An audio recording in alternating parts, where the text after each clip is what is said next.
Hello everyone, this is Rohit and आज हम पढ़ेंगे इकोनॉमिक्स के बारे में। यह इकोनॉमिक्स का वीडियो नंबर 2 होगा और इसमें हम देखेंगे इकोनॉमिक्स की जो ब्रांचेज हैं, इकोनॉमिक्स की जो शाखाएं हैं वे कैसी हैं और उनके बारे में हम डिटेल में देखेंगे। और इकोनॉमिक्स किस बेस पर किसी राष्ट्र या देश की जो इकोनॉमिक्स हम कैलकुलेट करते हैं, कैसे करते हैं, कितने टाइप्स की इकोनॉमिक्स होती हैं, तो ये आपको स्क्रीन पर डिस्प्ले पर दिख रहा होगा। आज का जो हमारा टॉपिक है वह इकोनॉमिक्स से ही रिलेटेड है और यह वीडियो नंबर 2 होगा। और जैसा कि मेरा नाम रोहित विश्वकर्मा है और तो आज की जो वीडियो है वो होगी बेसिकली जो ब्रांचेज इकोनॉमिक्स की उसी पर होगी। तो ये देखिए इकोनॉमिक्स, तो सबसे पहले हम बात करेंगे अर्थशास्त्र की शाखा के बारे में, यानी कि इकोनॉमिक्स पहले एक देख लेते हैं एक बार फिर से, क्योंकि पिछली वीडियो में यह डिस्कस हुआ था। इकोनॉमिक्स ग्रीक वर्ड है, इंग्लिश वर्ड इकोनॉमिक्स, लेकिन ये ग्रीक वर्ड से बना हुआ है जो कि होता है दो शब्द से बना है। एक होता है ओइकोस,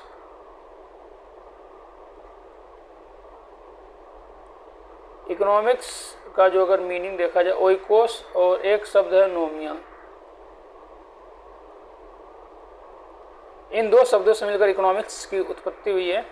इसके जनक है एडम स्मिथ, उनकी एक बुक थी, उन्हीं के बेस पर इकोनॉमिक्स को माना जाता है, उत्पत्ति माना जाता है। ओइकोस का मतलब होता है घरेलू या डोमेस्टिक,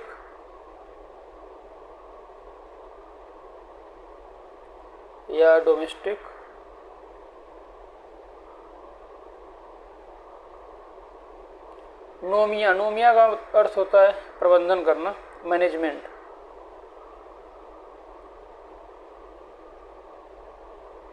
नोमिया, इसका अगर मीनिंग देखेंगे तो होता है मैनेजमेंट।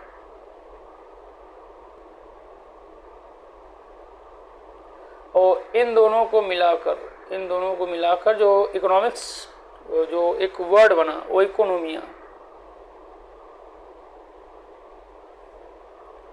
इन दोनों को मिलाकर एक वर्ड बना वो इकोनोमिया।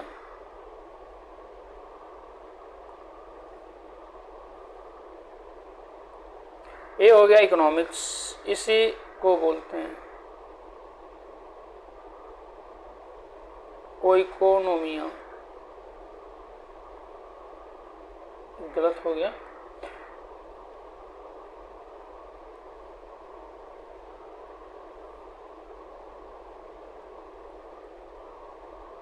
ओइकोनोमिया।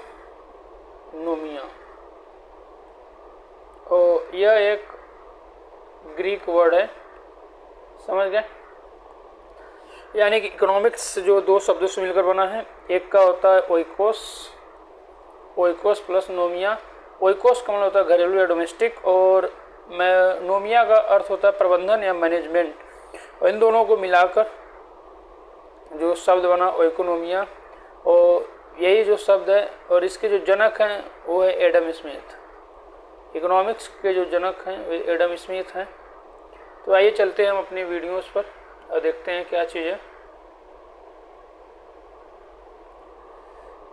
तो चर्चा करते हैं।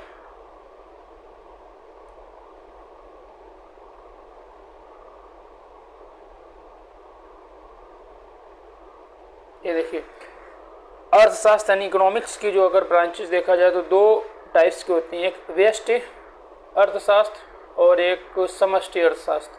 व्यष्टि का मतलब होता है माइक्रो, यानी न्यूनतम स्तर पर, सूक्ष्म अर्थशास्त्र बोल सकते हैं इसको आप।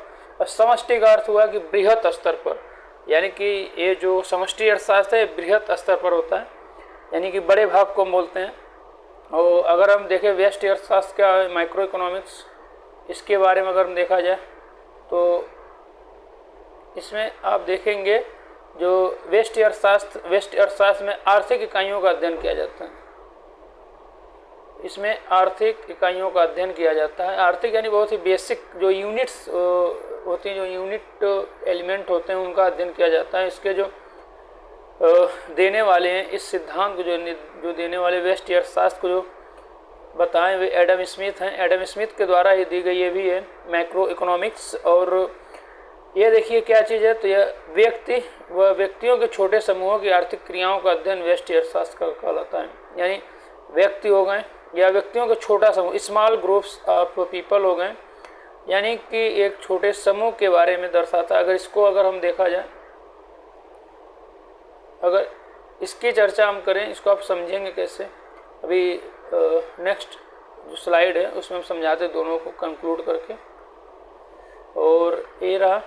और देखिए समष्टि अर्थशास्त्र क्या हुआ, यानी माइक्रो इकोनॉमिक्स क्या चीज़ है, तो माइक्रो इकोनॉमिक्स में आपका जो समष्टि का अर्थ हुआ बृहद, इसको अब बृहद भी बोलते हैं। कहीं कुछ जो टीचर हैं या कहीं कहीं जो बुक है उसमें बृहद अर्थशास्त्र भी दिया गया है, यानी कि इसका जो क्राइटेरिया होगा काफ़ी बड़ा होगा। और ये जो समष्टि अर्थशास्त्र है, समष्टि अर्थशास्त्र में हम एक बड़े ग्रुप के बारे में अध्ययन करते हैं। कोई बड़ी फर्म हो गई, जो कंपनियों का ग्रुप हो गया या लोगों का ग्रुप हो गया, जो बृहद स्तर पर हो, बड़े स्तर पर हो, न कि छोटे स्तर पर।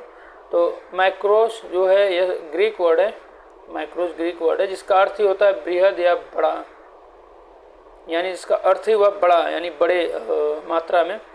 इसको हम व्यापक अर्थशास्त्र भी बोलते हैं। और इसका जो संबंध देखा जाए तो अर्थव्यवस्था की संपूर्ण निष्पादन क्षमता से, ये इसका अगर देखा जाए तो संपूर्ण निष्पादन क्षमता से, यानी कि ढेर सारी माइक्रो इकोनॉमिक्स जो हुआ उसको मिलाकर एक माइक्रो इकोनॉमिक्स का निर्माण होता है।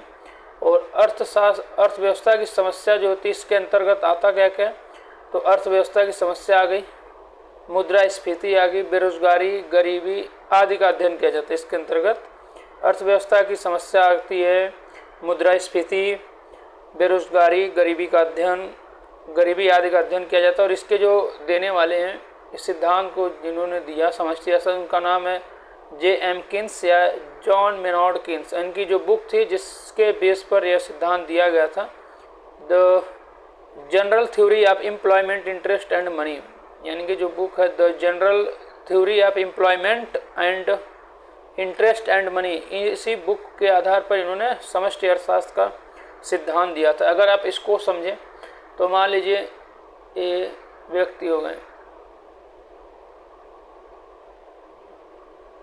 ये जो है व्यक्ति हो गए। अगर आप सिर्फ एक व्यक्ति की बात करेंगे, अगर आप सिर्फ इस व्यक्ति की बात करेंगे, अगर आप इसका अध्ययन करेंगे, इस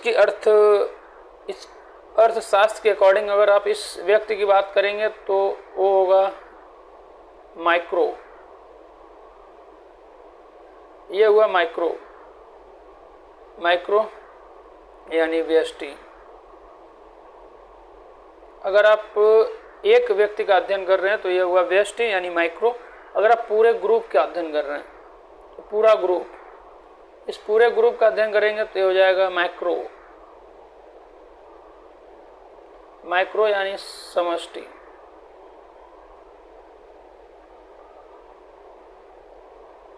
समष्टि यहाँ पे समष्टि समझ गए, यानी आप कोई भी कंपनी अगर सिंगल पर्सन या कोई भी हुआ, सिंगल फर्म हुआ, कंपनी हुआ, सिंगल पर्सन हुआ, अगर उसका अगर आप अध्ययन करेंगे तो अगर आएगा माइक्रो यानी न्यूनतम या सूक्ष्म होता है। इसका जो मीनिंग होता है वो सूक्ष्म होता है। अगर आप पूरे समूह का अध्ययन करेंगे, बड़ा बृहद स्तर पर समूह है तो उसको आप माइक्रो बोलेंगे। समझ गए। और अब हम आगे अगर देखें तो अब हम बात करेंगे अर्थव्यवस्था की। अर्थव्यवस्था देखिए क्या चीज़ है। अर्थव्यवस्था यानी इकोनॉमी आप बेसिकली बोलते होंगे, लोग बोलते हैं भारतीय अर्थव्यवस्था, अमेरिकन अर्थव्यवस्था, मिस्र की अर्थव्यवस्था, जापानी अर्थव्यवस्था। तो अर्थव्यवस्था है क्या चीज़, तो अर्थव्यवस्था है अर्थशास्त्र का व्यवहारिक पक्ष है। यानी किसी भी राष्ट्र हुआ, देश हुआ, वहाँ पर अर्थ की क्या व्यवस्था है, किस प्रकार से वो मैनेज करता है अपने देश को, अपने वहाँ पर जो रहन सहन जो जीवन यापन करने वाले लोग हैं उनका रहन सहन किस सिस्टम के द्वारा व्यवस्थित किया जाता है, तो उसको हम इकोनॉमी बोलते हैं। और इसमें अगर देखा जाए तो यह अर्थशास्त्र का व्यवहारिक पक्ष है। और इसके अंतर्गत आपको क्या क्या चीज़ें आती हैं, तो इसके अंतर्गत अर्थव्यवस्था के अंतर्गत आपका आता है उत्पादन, उपभोग, वस्तुओं व सेवाओं के व्यापार से संबंधित सभी क्रियाकलाप यानी ऑल एक्टिविटीज अकॉर्डिंग टू आपका हो गया उत्पादन, प्रोडक्शन, उपभोग यानी कंजम्पशन, और कंजम्पशन के बाद वस्तुओं सेवाओं के व्यापार यानी कि जितने भी व्यापार होते हैं से संबंधित जितने भी क्रियाकलाप, जितनी भी एक्टिविटीज़ हैं, सारी आ जाएंगी अर्थव्यवस्था के अंतर्गत। और अगर आप देखेंगे अर्थव्यवस्था के माध्यम से किसी निश्चित देश या क्षेत्र के लोग अपनी आजीविका प्राप्त करते हैं, यानी कि जो अर्थव्यवस्था, जो इकोनॉमी है, इसी के थ्रू किसी राष्ट्र हुआ, देश हुआ, वहाँ के जो रहने वाले, जीवन यापन करने वाले जो व्यक्ति हैं, वे अपना जो आजीविका किस प्रकार से प्राप्त करते हैं, तो उस डिपेंड करता है वहाँ की इकोनॉमी पर। इकोनॉमी कैसी है, उसी हिसाब से वहाँ के जो रहने वाले लोग हैं उनका जीवन यापन, जो आजीविका प्राप्त करेंगे। और ये बहुत ही फेवरेट टर्म है और इस पर बहस काफ़ी ज़्यादा होती है अर्थव्यवस्था पर, जो कि काफ़ी मज़ा भी, इंटरेस्टिंग भी आता है इस पर बहस करके। और अर्थव्यवस्था क्षेत्र, ये जो अर्थव्यवस्था है, अर्थव्यवस्था क्षेत्र विशेष संबंधित होती है। जैसे अर्थव्यवस्था जो होती है यह क्षेत्र विशेष संबंधी होती है। क्षेत्र विशेष का मतलब किसी रीजन से रिलेटेड होती है। रीजन का मतलब हुआ कोई देश हुआ, यहाँ की जो रहने सहने वाले हैं, जो रहन सहन जीवन यापन करने वाले लोग हैं, उनकी अगर अर्थव्यवस्था देखेंगे तो यहाँ पर जो रहने वाले लोग हैं उनके नाम पर अर्थव्यवस्था हम बोल सकते हैं। तो अर्थव्यवस्था क्षेत्र विशेष संबंधित है। जो अर्थव्यवस्था होती है वो क्षेत्र विशेष संबंधित होती है, यानी कि किसी भी स्थान, राष्ट्र या कोई भी जगह हुआ, वहाँ पर कम से कम लोग होने चाहिए, जीवन यापन करने वाले लोग होने चाहिए, बंजर नहीं होनी चाहिए। ऐसा नहीं कोई वहाँ पर जीवन यापन न करता और हम उसको अर्थव्यवस्था में नहीं ले सकते। वहाँ पर एटलीस्ट वहाँ पर जो पब्लिक हो, जीवन यापन करे, अपना गुजर बसर करे रहे। और जैसे हो गया भारतीय अर्थव्यवस्था, तो भारतीय अर्थव्यवस्था जो कि एक मिश्रित अर्थव्यवस्था है, चीनी अर्थव्यवस्था, इसी तरह अमेरिकन अर्थव्यवस्था, मिस्र अर्थव्यवस्था, जापानी अर्थव्यवस्था, इसी प्रकार से जो अर्थव्यवस्था है यह अर्थशास्त्र का व्यवहारिक पक्ष है। अगर हम अगले स्लाइड की बात करें तो अर्थव्यवस्था के प्रकार, जो टाइप्स ऑफ इकोनॉमी हैं वे किस प्रकार के हैं, तो अर्थव्यवस्था के जो प्रकार हैं 3 टाइप्स के हैं। पहला जो फर्स्ट जो इकोनॉमी, जो इसका जो क्लासिफिकेशन हुआ है, क्लासिफिकेशन 3 टाइप्स के हैं। क्लासिफिकेशन में देखा जाए तो पहला नियंत्रण के आधार पर, नियंत्रण यानी कि एडमिनिस्ट्रेटिव जो वहाँ का है उसके अकॉर्डिंग देखा जाए तो किस प्रकार की अर्थव्यवस्था है, तो पहला हो गया नियंत्रण के आधार पर, दूसरा हो गया विकास के आधार पर, डेवलपमेंट के आधार पर, और तीसरा हो गया वैश्विक संबंधों के आधार पर, यानी कि इंटरनेशनल जो रिलेशंस हैं वे कैसे हैं उसके अकॉर्डिंग अर्थव्यवस्था। तो टोटल जो अर्थव्यवस्था के प्रकार है 3 टाइप्स के हैं। पहला हो गया नियंत्रण के आधार पर, विकास के आधार पर, डेवलपमेंट के आधार पर, और वैश्विक संबंधों के आधार पर। अगर हम बात करें नियंत्रण के आधार पर जो अर्थव्यवस्था है तो उदारवादी हो गई, जिसको हम लिबरल इकोनॉमी बोलते हैं। दूसरा हो गया सोशलिस्ट इकोनॉमी यानी समाजवादी इकोनॉमी, और तीसरा हुआ मिक्स्ड इकोनॉमी यानी कि मिश्रित अर्थव्यवस्था। अगर विकास के आधार पर आप देखेंगे तो विकास के आधार पर अविकसित अर्थव्यवस्था हो गई। अगर बात करेंगे विकास के आधार पर तो अविकसित, अल्प विकसित या विकासशील डेवलपिंग इकोनॉमी, और तीसरा हो गया विकसित यानी डेवलप्ड इकोनॉमी। यह जो है विकास के आधार पर है। देखिए 3 तरीके से विकास हो सकता है। अविकसित यानी कि जिसका विकास एकदम जीरो, कुछ न विकास हुआ। विकास के आधार पर 3 प्रकार की हो सकती हैं। बात करते पहले नियंत्रण के आधार पर। नियंत्रण के आधार पर देखिए 3 टाइप्स की। उदारवादी यानी जिसमें पूंजीपतियों का जोरदार जो हिस्सेदारी होगा पूंजीपतियों का ज़्यादा रहेगा, और एक तरीके से प्राइवेटाइजेशन वाले जो होंगे इनका जो प्राइवेटाइजेशन इनका इकोनॉमी में जो बोलबाला रहेगा वो मैक्सिमम रहेगा। और समाजवादी में जो भी बोलबाला रहेगा वह गवर्नमेंट का रहेगा, यानी कि इसमें जो गवर्नमेंट रहेंगी उनका हिस्सेदारी समाजवादी में ज़्यादा रहता है। और मिक्स्ड वाले में दोनों, यानी कि जो प्राइवेट प्लस सरकारी, यानी कि गवर्नमेंट, प्राइवेट प्लस गवर्नमेंट, यानी कि इसमें मिक्स रहेगा, दोनों का साझा रहता है। अब बात करें हम विकास के आधार पर डेवलप, देखिए विकास भी 3 प्रकार के होते हैं। एक अविकसित, यानी जहाँ पर विकास एकदम ना हुआ हो, जीरो हो। और अल्प विकसित, जहाँ पर विकास थोड़ा बहुत हो चुका हो, यानी जो विकास कर रहा हो। और विकसित यानी जो पूर्ण रूप से विकसित हो, डेवलप्ड हो, उसको हम बोलते हैं विकसित इकोनॉमी। अब वैश्विक संबंधों के आधार पर, यानी कि वैश्विक संबंधों के आधार पर अगर आप देखेंगे तो वैश्विक संबंधों के आधार पर जो इकोनॉमी है वे खुला, यानी ओपन इकोनॉमी, खुली अर्थव्यवस्था में जिसमें इंपोर्ट और एक्सपोर्ट दोनों हो, इंटरनेशनल इंपोर्ट और एक्सपोर्ट,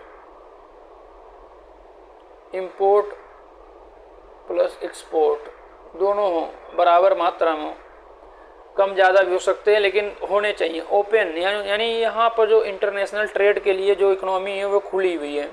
यहाँ पर आप इंपोर्ट भी कर सकते हैं, एक्सपोर्ट भी कर सकते हैं। दूसरा अगर हुआ बंद यानी कि क्लोज इकोनॉमी में आप न तो एक्सपोर्ट कर सकते हैं ना ही इंपोर्ट कर सकते हैं, यानी इसमें इंपोर्ट और एक्सपोर्ट किसी भी तरीके से आप इंटरनेशनल जो ट्रेड है वे नहीं कर सकते हैं। यहाँ पर इंपोर्ट और एक्सपोर्ट आप कुछ भी नहीं कर सकते।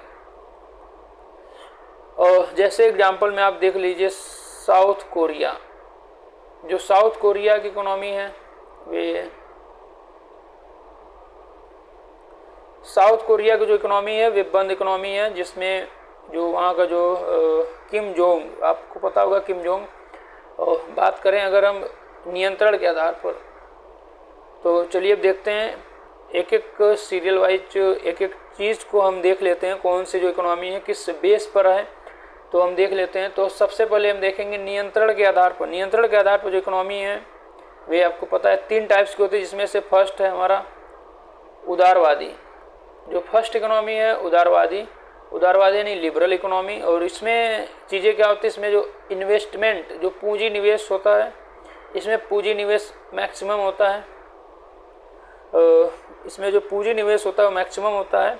और इसमें देखेंगे तो जो सेकंड पॉइंट है, इसका जो मेन मोटिव होता है वो पूंजी निवेश का होता है, यानी कि अधिक से अधिक लाभ कमाना, प्रॉफिट, और मैक्सिमम इसमें प्रॉफिट कमाने के उद्देश्य से इन्वेस्टमेंट किया जाता है। और यहाँ पर प्राइवेट वालों का बोलबाला ज़्यादा रहता है।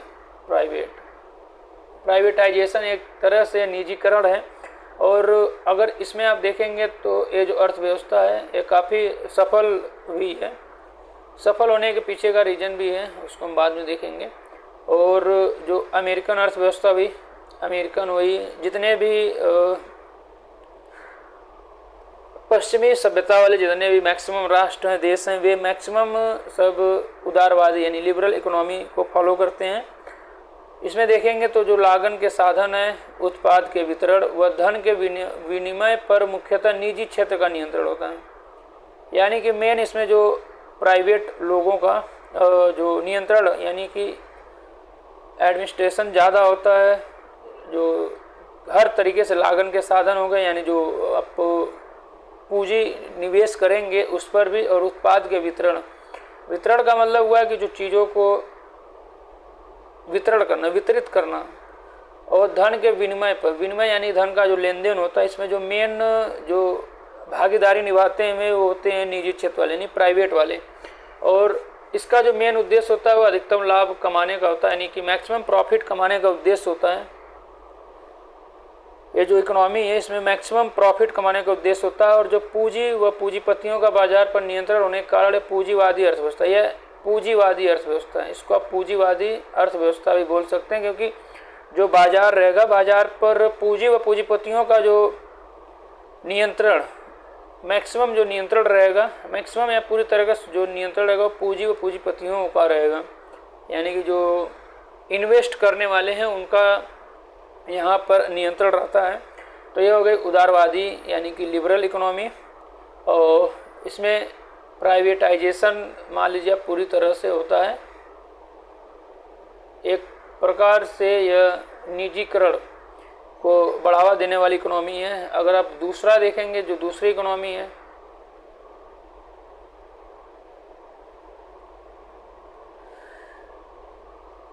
और इसको जो प्रतिपादित किए थे, इस इकोनॉमी को, इस व्यवस्था को जो लाए थे वे एडम स्मिथ थे।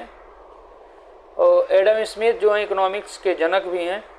और इसमें देखिए अहस्तक्षेप नीति पर काम करती है, यानी कि हस्तक्षेप नीति का मतलब हुआ कि इसमें जो सरकार है किसी भी प्रकार से हस्तक्षेप नहीं करती। हस्तक्षेप का मतलब हुआ किसी भी प्रकार का हस्तक्षेप ना करना, यानी सरकार द्वारा इसमें किसी भी प्रकार का हस्तक्षेप नहीं किया जाता।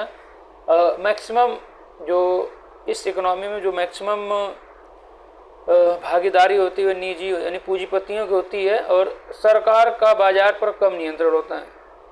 यानी जो सरकार है, सरकार का बाजार पर कम नियंत्रण होता है। सरकार जो है बाजार पर जो इसका एडमिनिस्ट्रेशन होता है, जो नियंत्रण होता है, वह बहुत ही कम होता है। और ये जो अधिकांश विकसित देशों में, जितने भी विकसित देशों में उदारवादी अर्थव्यवस्था, जितने भी डेवलप्ड कंट्री हैं, वहाँ पर आपका जो मिलेगा उदारवादी अर्थव्यवस्था मिलेगी।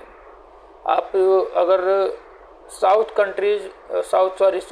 वेस्ट कंट्रीज में आप चले जाइए, वेस्ट कंट्रीज में जैसे अमेरिकन हुआ, ब्रिटेन हुआ, कनाडा, फ्रांस, ये सब जितने भी हैं सब फॉलो करते हैं लिबरल इकोनॉमी को। लिबरल इकोनॉमी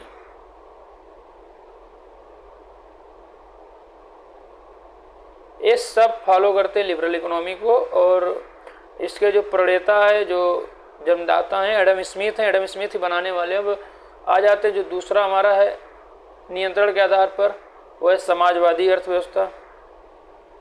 समाजवादी अर्थव्यवस्था सोशलिस्ट इकोनॉमी। सोशलिस्ट इकोनॉमी अगर इसमें आप देखेंगे तो समस्त आर्थिक गतिविधियों का संचालन व नियंत्रण सरकार द्वारा होता है। इसमें जो मेन भूमिका होती है, जो मेन रोल होता है, वो सरकार का होता है।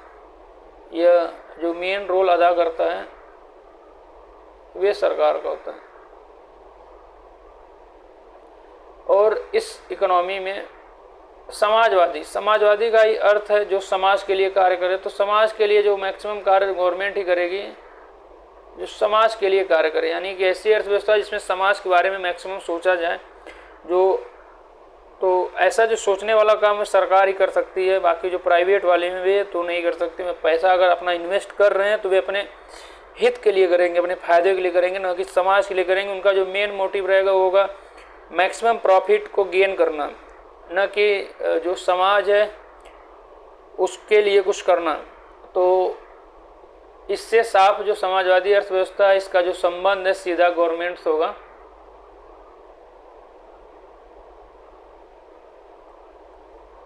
और देखेंगे तो इसमें जो समस्त आर्थिक गतिविधियां होती हैं, यानी कि जो लेन देन होता है उसका संचालन व नियंत्रण सरकार के द्वारा किया जाता है। और इसमें उत्पादन के साधनों और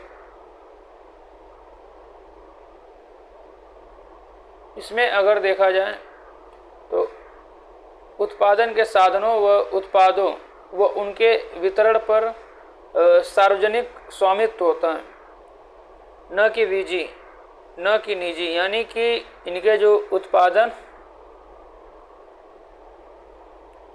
कहने का मतलब हुआ जो उत्पादन के साधन हुए, उत्पाद हुए और उनके वितरण पर सार्वजनिक स्वामित्व होता है। स्वामित्व का मतलब होता है कि सबका अधिकार होता है।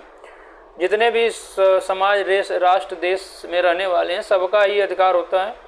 और न कि निजी का मतलब हुआ कि किसी एक व्यक्ति का इस इकोनॉमी पर जो भी उत्पादन के साधन हुए, उत्पाद हुए, उनके वितरण हुए, उन पर सभी का हक होगा, न कि किसी एक पर्सन का।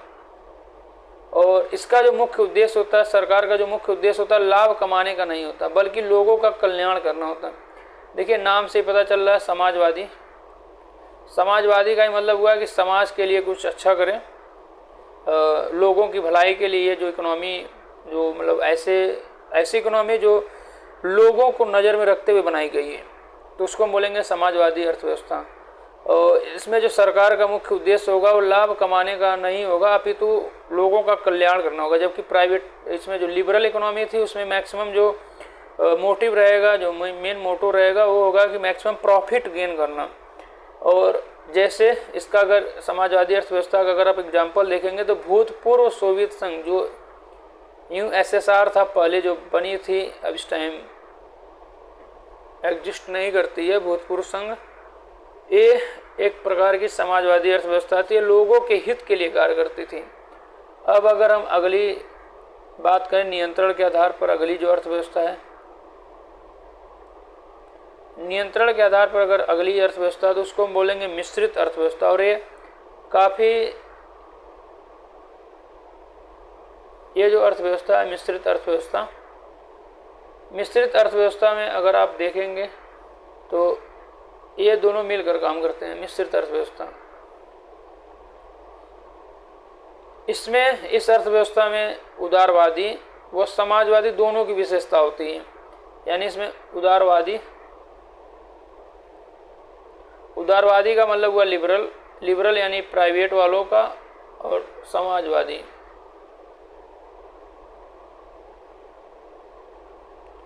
उदारवादी यानी प्राइवेट, जो प्राइवेटाइजेशन यानी प्राइवेट वालों का, और समाजवादी यानी कि गवर्नमेंट का।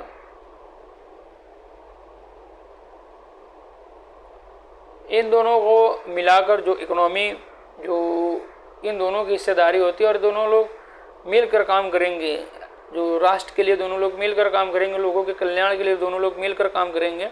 तो इसमें प्राइवेट वालों का भी प्लस गवर्नमेंट वालों का भी जो हिस्सेदारी होता है, और इसमें उदारवादी व समाजवादी दोनों की विशेषता पाई जाती है। और इसमें देखेंगे तो सार्वजनिक व निजी दोनों क्षेत्र देश के आर्थिक विकास में सहयोगी होते हैं। जैसे आप एग्जाम्पल के तौर पर ले सकते हैं भारत की अर्थव्यवस्था, भारतीय अर्थव्यवस्था, जिसमें सरकार भी काम करती है और निजी क्षेत्र दोनों लोग मिलकर भारतीय इकोनॉमी को बढ़ाने में अपना अमूल्य सहयोग दे रहे हैं। और इसमें देखेंगे तो सरकार है, इसमें सरकार व्यापार की व्यक्तिगत स्वतंत्रता व समाज के वंचित व पिछड़े वर्ग के कल्याण दोनों उद्देश्यों की पूर्ति करने में सक्षम है। देखिए, इस इकोनॉमी की जो मेन विशेषता क्या चीज़ है, जो सबसे बड़ी विशेषता है कि सरकार व्यापार की व्यक्तिगत स्वतंत्रता व समाज के वंचित व पिछड़े वर्ग, यानी कि जो लोग समाज में जो निचले जो स्तर के लोग हैं, जिनकी आय बहुत कम है, जो पिछड़े वर्ग वाले हैं, SC ST हो गए, OBC हो गए और आदिवासी हो गए, उनके लिए, उनके कल्याण के लिए जो सरकार होती है वे उनके उद्देश्यों की पूर्ति करने में सक्षम है। सक्षम होने का रीज़न ये है कि इसमें प्राइवेट वालों का भी सहयोग मिल रहा है और गवर्नमेंट वाले तो अपना सहयोग दे रहे हैं, तो दोनों लोग मिलाकर इस अर्थव्यवस्था को चलाने का काम करते हैं। फॉर एग्जांपल्स आप देख सकते हैं भारतीय अर्थव्यवस्था। भारतीय अर्थव्यवस्था में ये जो क्वालिटी है यह कूट कर भरी है, ये आपको मिल जाएगी भारतीय अर्थव्यवस्था में। इसकी संकल्पना जो 1992 में, इसकी जो संकल्पना है 1992 की वैश्विक महामंदी के कारण उत्पन्न आर्थिक समस्या के समाधान हेतु ब्रिटिश अर्थशास्त्री जे एम्किंस का जो फुल फॉर्म है जॉन मेनॉर्ड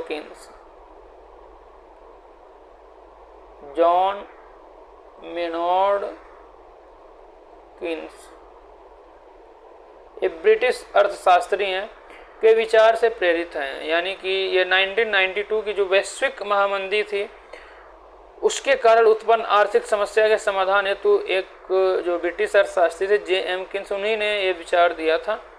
अब देखेंगे विकास के आधार पर, यानी डेवलपमेंट के आधार पर जो इकोनॉमी है वे कितने टाइप्स की हैं। तो विकास के आधार पर देखेंगे तो पहला जो इकोनॉमी हुआ अविकसित अर्थव्यवस्था। अविकसित का मतलब हुआ अनडेवलप्ड इकोनॉमी।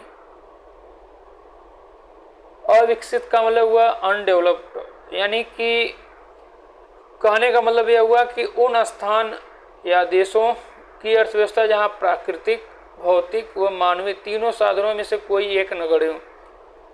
देखिए, कोई भी राष्ट्र है वहाँ जो अर्थव्यवस्था है, इकोनॉमिक्स या अर्थव्यवस्था, हम कब कहेंगे कि यहाँ पर इकोनॉमी है, यहाँ की अर्थव्यवस्था है, उसको हम इकोनॉमी की संज्ञा दे सकते हैं, अर्थव्यवस्था की संज्ञा दे सकते हैं। तो उसमें 3 जो फैक्टर्स हैं वे होने चाहिए। पहले इसमें 3 फैक्टर्स होने कंपलसरी हैं। अगर ये तीनों नहीं रहेंगे तो उनमें से उसको हम अर्थव्यवस्था नहीं बोलेंगे। तो देखिए 3 प्रकार के साधन है। पहला हो गया प्राकृतिक, दूसरा हो गया भौतिक यानी फिजिकल, और तीसरा हो गया मानवीय।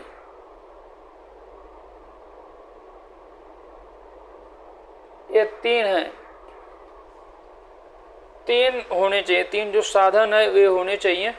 तो उन स्थान यानी ऐसे देश की अर्थव्यवस्था जहाँ पर इन तीनों में से प्राकृतिक, भौतिक और मानवीय, इन तीनों में से कोई एक नगण्य हो जाए। नगण्य यानी कि कुछ ना हो, जीरो हो।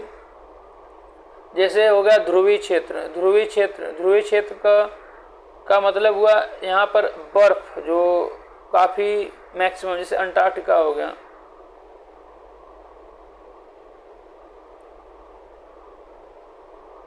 ध्रुवीय क्षेत्रों का मतलब हुआ कि ध्रुवीय क्षेत्र आप ऐसे, ये पृथ्वी है तो यहाँ पर एक ध्रुव हो गया, एक ध्रुव हो गया, तो यहाँ की जो इकोनॉमी है वे अविकसित है। अविकसित का मतलब अनडेवलप्ड इकोनॉमी है। जैसे सहारा रेगिस्तान हो गया। सहारा रेगिस्तान में इंसान रहेंगे नहीं रहेंगे। सहारा रेगिस्तान पूरा रेगिस्तान है। सबसे बड़ा रेगिस्तान जो है, विश्व का सबसे बड़ा रेगिस्तान सहारा रेगिस्तान है। और यहाँ की जो इकोनॉमी है वो अविकसित होगी, यानी कि अनडेवलप्ड इकोनॉमी अगर आएगी तो वो होगी, जैसे हो गया ध्रुवीय क्षेत्र और सहारा रेगिस्तान। सहारा रेगिस्तान विश्व का सबसे बड़ा रेगिस्तान है। यहाँ पर जो अविकसित अर्थव्यवस्था होने के पीछे का रीजन है कि सहारा रेगिस्तान में कोई भी मानवीय साधन नहीं, कोई मानवीय संसाधन नहीं। यहाँ पर कोई भी मानव निवास नहीं करता, ना ही ध्रुवीय क्षेत्रों में कोई मानव निवास करता, इसलिए इसको हम अविकसित अर्थव्यवस्था का नाम देते हैं। अगर हम बात करें अगली पर, जो दूसरा हमारा है विकसित विकास के आधार पर जो हमारी अर्थव्यवस्था है, अगर दूसरे नंबर की हम बात करें तो है विकासशील अर्थव्यवस्था, डेवलपिंग इकोनॉमी। यानी कि डेवलपिंग का मतलब हुआ कि इकोनॉमी अभी कंटिन्यू चली रही है, ये इकोनॉमी कंटिन्यू विकास कर रही है। अगर इसका आप देखेंगे तो जहाँ एक और अप्रयुक्त या अर्ध प्रयुक्त मानव शक्ति हो, वह दूसरी ओर अप्रयुक्त प्राकृतिक साधनों की कम या अधिक मात्रा में उपलब्धता पाई जाए। यानी कि जहाँ पर अप्रयुक्त यानी उचित मात्रा में जो मानव शक्ति या कम मानव शक्ति हो, और दूसरी ओर जो साधन है वे भी कम हो या अधिक मात्रा में हो, तो वहाँ पर जो इकोनॉमी पाई जाएगी उसको हम विकासशील अर्थव्यवस्था बोलेंगे। फॉर एग्जांपल भारतीय अर्थव्यवस्था, बांग्लादेशी अर्थव्यवस्था। विकासशील अर्थव्यवस्था का मतलब हुआ कि यहाँ पर जो मानव, जो ह्यूमन पावर है, मानव शक्ति और जो प्राकृतिक साधन है, नेचुरल रिसोर्सेज हैं, प्राकृतिक साधन है, नेचुरल रिसोर्सेज, इनमें पर्याप्त मात्रा में बैलेंस ना बन पाए, पर्याप्त मात्रा में इनमें बैलेंस ना बन पाए, तो इस कारण यहाँ की जो अर्थव्यवस्था होती है उसको हम डेवलपिंग इकोनॉमी बोलते हैं। जैसे बात किया जाए अगर इंडिया की, तो इंडिया विश्व का सबसे बड़ा युवा देशों वाला, यूथ पॉपुलेशन का जो देश है वह इंडिया है। यहाँ पर जो यूथ पॉपुलेशन सबसे ज़्यादा है, लेकिन यहाँ पर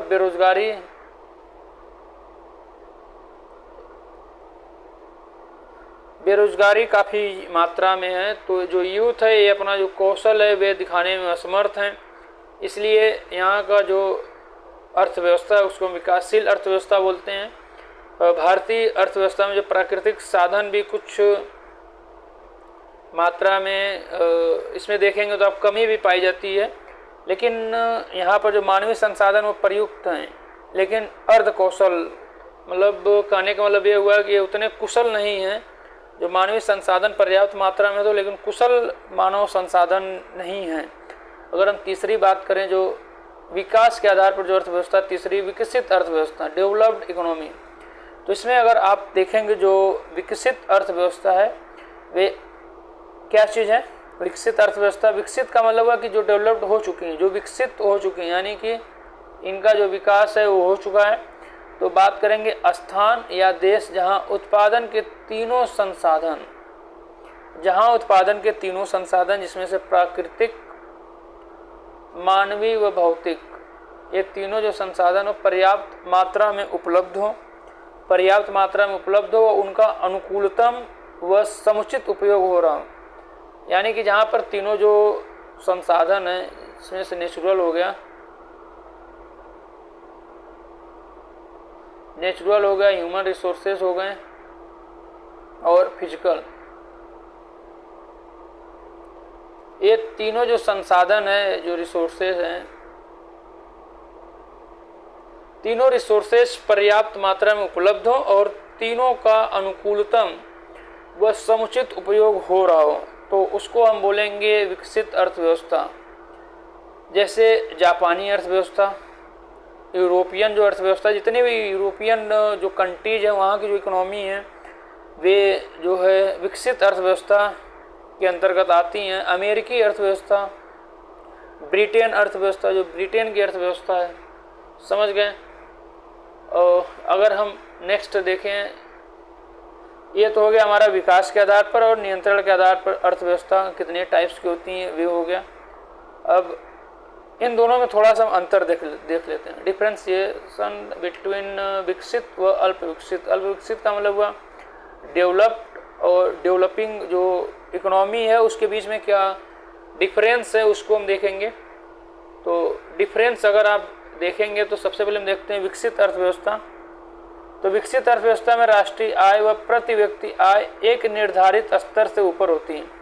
यानी कि अगर विकसित की बात करेंगे तो कोई अगर एक निर्धारित स्तर मान लें, तो इसमें जो भी अर्थव्यवस्था की, इस अर्थव्यवस्था के अंतर्गत जो भी लोग आएंगे, जो व्यक्ति आएंगे, उनकी जो आय होगी, प्रति व्यक्ति आय होगी, वह इस एक स्तर से हमेशा ऊपर होगी, नीचे नहीं होगी। जबकि इसमें देखेंगे तो इसका अपोजिट होगा, राष्ट्रीय आय व प्रति व्यक्ति आय एक निर्धारित स्तर से कम है। यानी कि जो आय है, जो राष्ट्रीय आय, जो राष्ट्र की राष्ट्रीय आय है, नेशनल इनकम है, प्रति व्यक्ति आय, पर पर्सन जो इनकम है, वे एक निर्धारित स्तर से कम होगी। राष्ट्रीय आय में देखेंगे तो प्राथमिक क्षेत्र की तुलना में द्वितीयक व तृतीयक क्षेत्र का योगदान अधिक होता है। राष्ट्रीय आय में प्राथमिक क्षेत्र की तुलना में द्वितीयक व तृतीयक क्षेत्र का जो योगदान होता है वो अधिक होता है। अगर हम बात करें प्राथमिक क्षेत्र, प्राइमरी,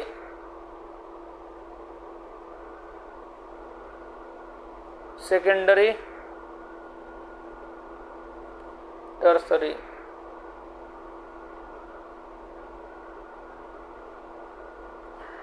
प्राइमरी में बात करेंगे तो इसमें आपका हो जाएगा एग्रीकल्चर,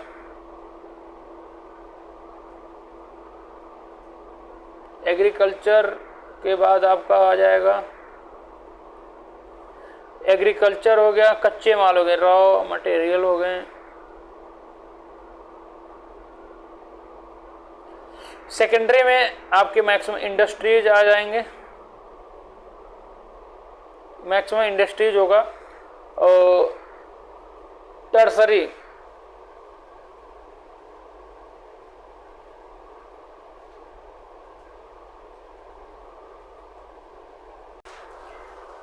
टर्सरी इकोनॉमी में आपका आ जाएगा सेवा क्षेत्र, इसको बोलते हैं। मैक्सिमम जो इसके पीछे का जो रीजन है सेवा क्षेत्र। सेवा क्षेत्र का मतलब हुआ कि एक तरीके से जो इंडस्ट्रीज हैं, इंडस्ट्रीज में जो काम किया जाता है, जो काम करने वाले किस क्षेत्र पर, किस बेस पर इसको हम सेवा क्षेत्र बोलते हैं, तो लोगों द्वारा जो इस इंडस्ट्रीज यानी सेकेंडरी जो क्षेत्र है, जो सेकेंडरी सेक्टर है, इसके द्वारा उत्पादित माल है वे लोगों तक, उपभोक्ता तक पहुंचाने का जो काम है वे इसी के अंतर्गत आता है। इसके अंतर्गत आपका सेवा क्षेत्र हो गया, इंपोर्ट हो गया, एक्सपोर्ट हो गया,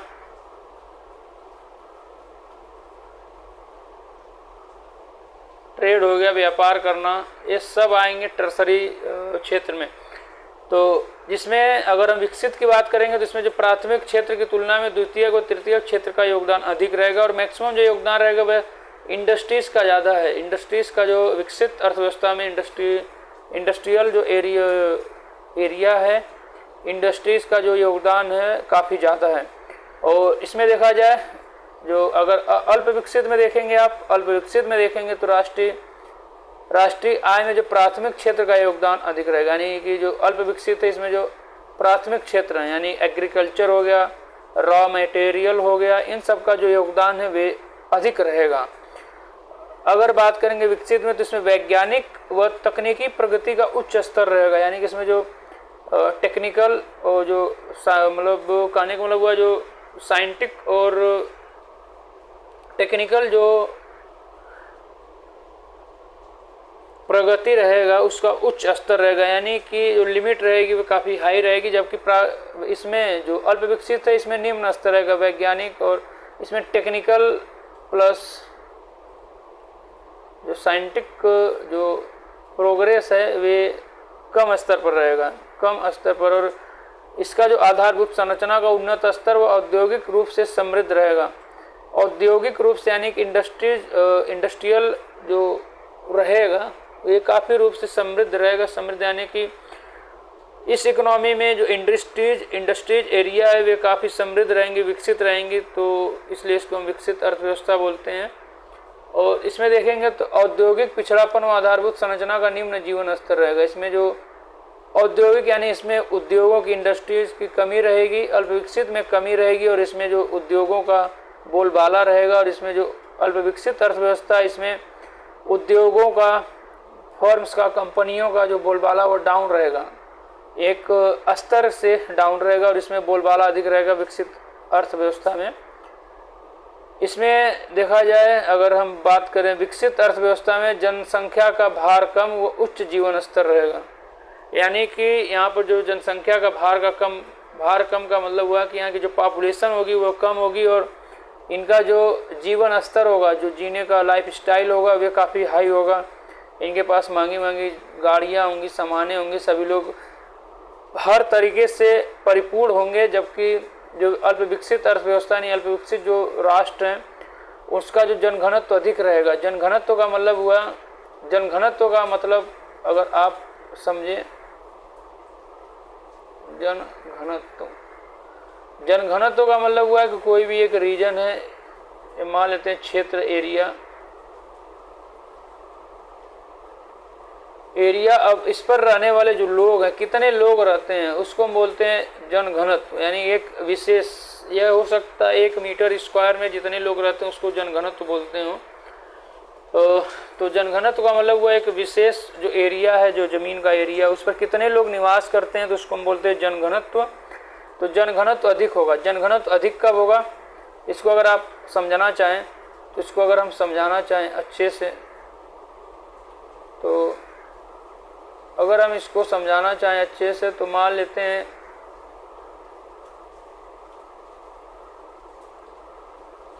ये एक कोई रीजन हो गया,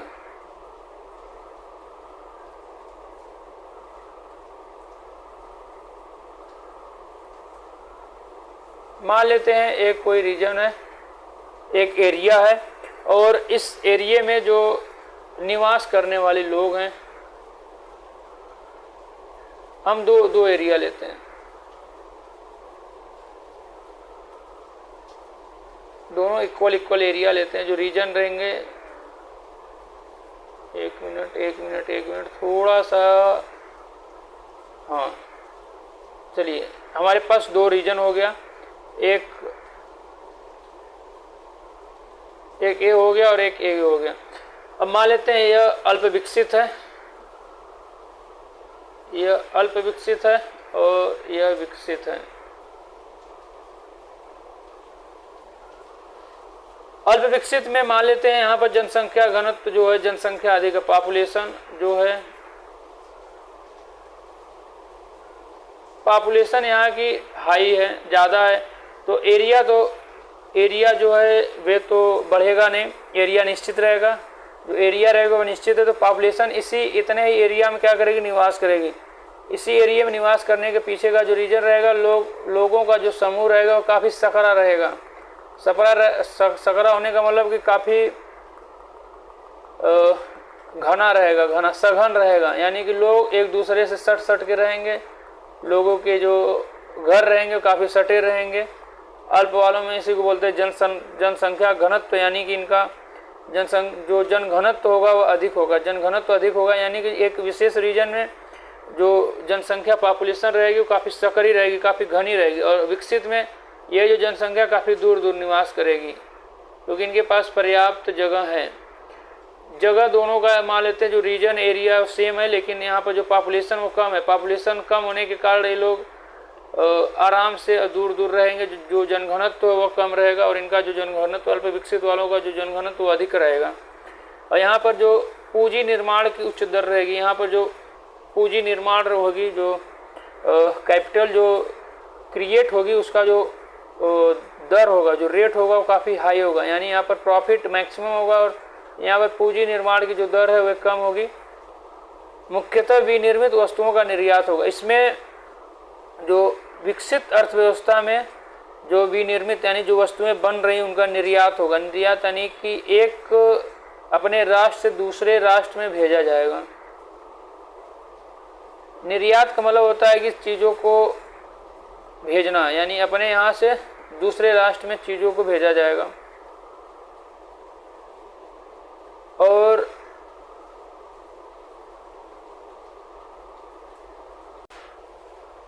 मुख्यतः इसमें जो अल्प विकसित जो अर्थव्यवस्था है, इसमें मुख्यतः कच्चे माल का निर्यात होगा।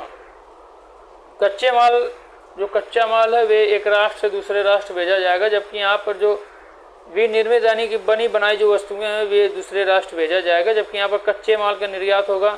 अगर एग्जाम्पल्स देखें तो यूएसए हो गया, यूनाइटेड स्टेट ऑफ अमेरिका हो गया, कनाडा हो गया, ब्रिटेन हो गया।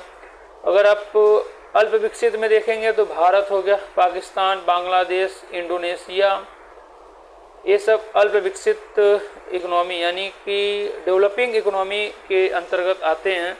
अगर हम लास्ट वाला बात करें व्यापार के आधार पर, अगर हम लास्ट इकोनॉमी की बात करें व्यापार के आधार पर जो इकोनॉमी है, तो वैश्विक संबंधों के आधार पर, वैश्विक संबंधों का मतलब जो इंटरनेशनल जो रिलेशंस हैं उसके अकॉर्डिंग अगर हम बात करें, यानी कि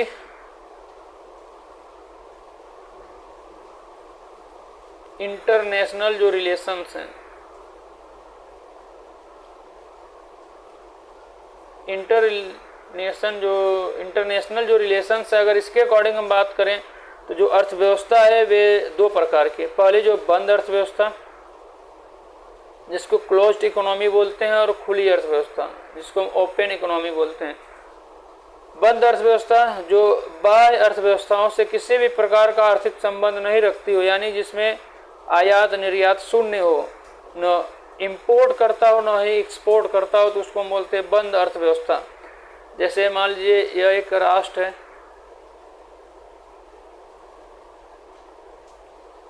सपोज करते हैं ये एक राष्ट्र है, ठीक है, और इधर भी दो राष्ट्र बना लेते हैं। इसमें आप देखेंगे जो इस अर्थव्यवस्था में देखेंगे तो जो बंद अर्थव्यवस्था है यह बाहर किसी भी राष्ट्र से जो लेन देन रहेगा, आयात निर्यात कुछ नहीं करेगा, यानी जो भी व्यापार होगा इसी जो देश है इसी के अंदर ही होगा, बाहर से इसका कोई मतलब नहीं होगा। जैसे फॉर एग्जांपल्स आप देखेंगे तो उत्तरी कोरिया, नॉर्थ कोरिया,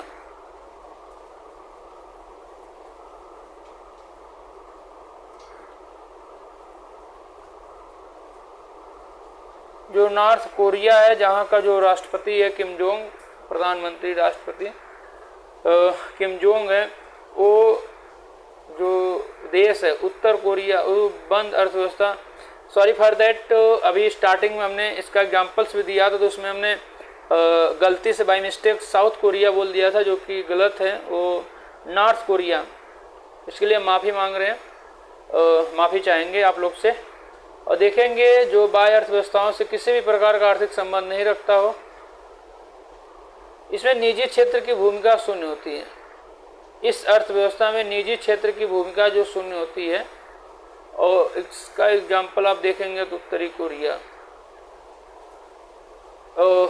इसमें अगर देखें तो x minus M is equal to 0, यानी कि जो x हमारा निर्यात हो गया और m क्या हो गया, आयात हो गया। न तो लेन होगा न ही देन होगा, बाहर किसी भी राष्ट्र से न लेन होगा न देन होगा। जबकि खुली अर्थव्यवस्था में मान लेते हैं तो हमारे पास राष्ट्र ए और बी, तो ए क्या काम करेंगे, यहाँ इसको आयात निर्यात करेंगे, ए आयात करेगा। इसमें जो व्यापार हैं वे होते रहेंगे। तो अर्थव्यवस्था जिसका आर्थिक संबंध विश्व के साथ हो, जिसका आर्थिक संबंध विश्व के साथ, यानी ऐसी अर्थव्यवस्था जो विश्व के अन्य देशों से भी लेन देन यानी कि ट्रेड, इंटरनेशनल ट्रेड करता हो। खुली अर्थव्यवस्था यानी सभी देशों के लिए खुला है, यह जो देश है ये सभी देशों के लिए खुला है। यहाँ पर आप अपना सामान बेच सकते हैं, खरीद सकते हैं। इसमें आयात निर्यात हो, और इसमें उत्पादन, उपभोग व पूंजी निर्माण बाह्य लेन देन से प्रभावित होता है। बाह्य लेन देन से प्रभावित होने का मतलब होता है अगर बी राष्ट्र में महंगाई बढ़ी, अगर बी एक राष्ट्र है, इसमें अगर महंगाई बढ़ रही तो इसकी जो सामानें हैं उसके जो रेट है वे भी बढ़ेंगे। जाहिर सी बात, अगर बी राष्ट्र में रेट बढ़ रहे हैं, सामानों के रेट बढ़ रहे हैं, तो जाहिर सी बात है जब यह यहाँ से ए राष्ट्र को अपना सामान देगा, ए राष्ट्र को अपने सामान को पूर्ति करेगा, तो ए जो होगा उस सामान का मैक्सिमम जो रेट है, जो मैक्सिमम मनी हो उसको अदा करना होगा, तभी यह उस सामान को पूर्ति कर पाएगा, उस सामान को खरीद पाएगा। तो ये एक दूसरे को इस प्रकार से प्रभावित करते हैं। मान लीजिए अगर ए का रेट कम हो रहा है, ए का रेट कम हुआ, जो ए में जो निर्मित वस्तुएं सामान का रेट कम हो रहा है, तो बी जब खरीदेगा तो इसको कम रेट पर इसको वस्तु देना पड़ेगा। अगर बढ़ रहा है तो ये जब भी इसको इससे सामान खरीदेगा, ए वस्तु से बी जब भी सामान खरीदेगा, कोई भी वस्तु खरीद रहा है तो उसको इसके लिए ज़्यादा पैसे चुकाना पड़ेगा। और सभी अर्थव्यवस्था खुली है, जितनी भी अर्थव्यवस्था, जितने भी राष्ट्र में जितने भी देश हैं, सबकी अर्थव्यवस्था खुली है, बाकी सिर्फ उत्तर कोरिया को छोड़कर। तो दोस्तों, ये रहा आज का जो वीडियो। आप लोग कमेंट करके बताइए कैसा लगा, और लोगों को ज़्यादा से ज़्यादा शेयर करिए, लाइक करिए, चैनल को सब्सक्राइब करिए। धन्यवाद। और पढ़ाई को निरंतर अपने कंटिन्यू रखते रहिए और इसे जोश के साथ पढ़ते रहिए। मिलते हैं नेक्स्ट वीडियो में एक और प्यारा सा वीडियो लेकर इकोनॉमिक्स की। बहुत बहुत धन्यवाद आप सभी का।